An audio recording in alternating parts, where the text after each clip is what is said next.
We're about to get into a story where the world's most beautiful game crashes head-on with something truly ugly. This is the tragic story of the Colombian footballer Andrés Escobar. Yeah, let's just get right to the heart of it, because this is the question that just haunts you, right?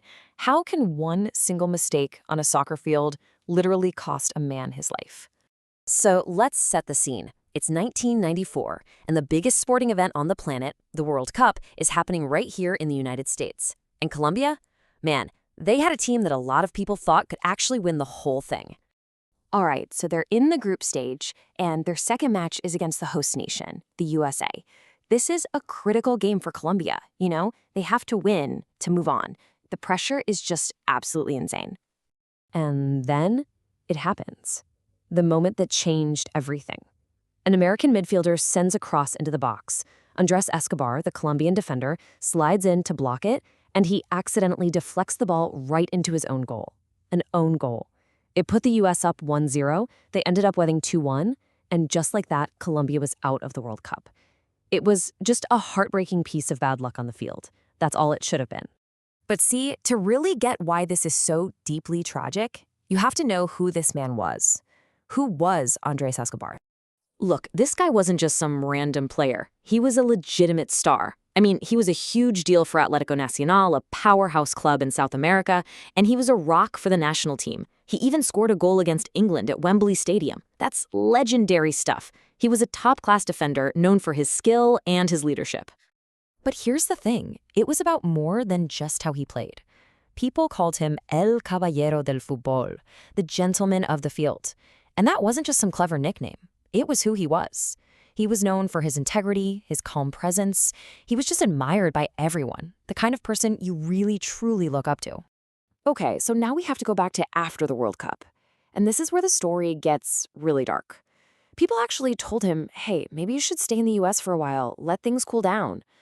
But that just wasn't him. He chose to go home to Colombia to face his country. So it's July 1st, 1994, only 5 days after that fateful game.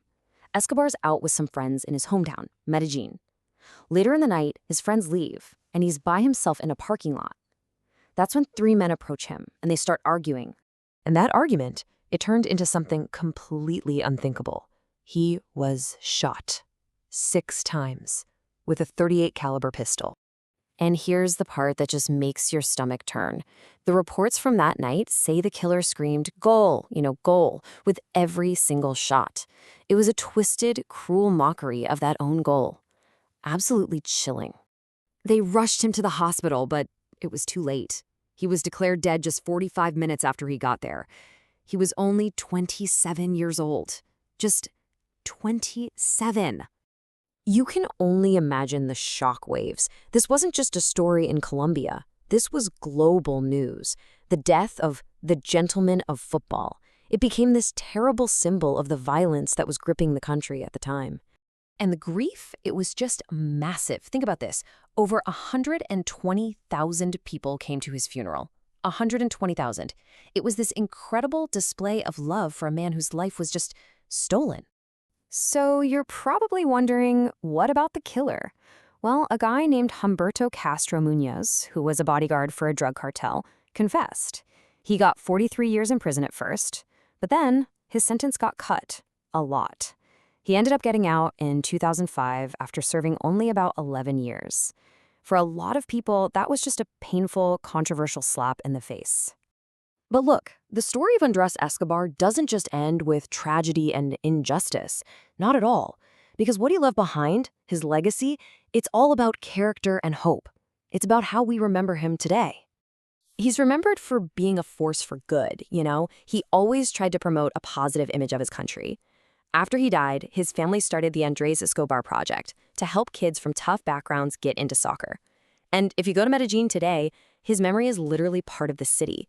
There's a statue of him, and a whole sports complex is named in his honor. And maybe the most powerful thing he left behind are his own words. Right before he was killed, he wrote a column for a newspaper, and in it, he wrote something that's just so hauntingly beautiful and prophetic. He said, "We'll see each other again soon, because life does not end here." What a final thought from a true gentleman of the game, a man whose life and character are still felt all these years later.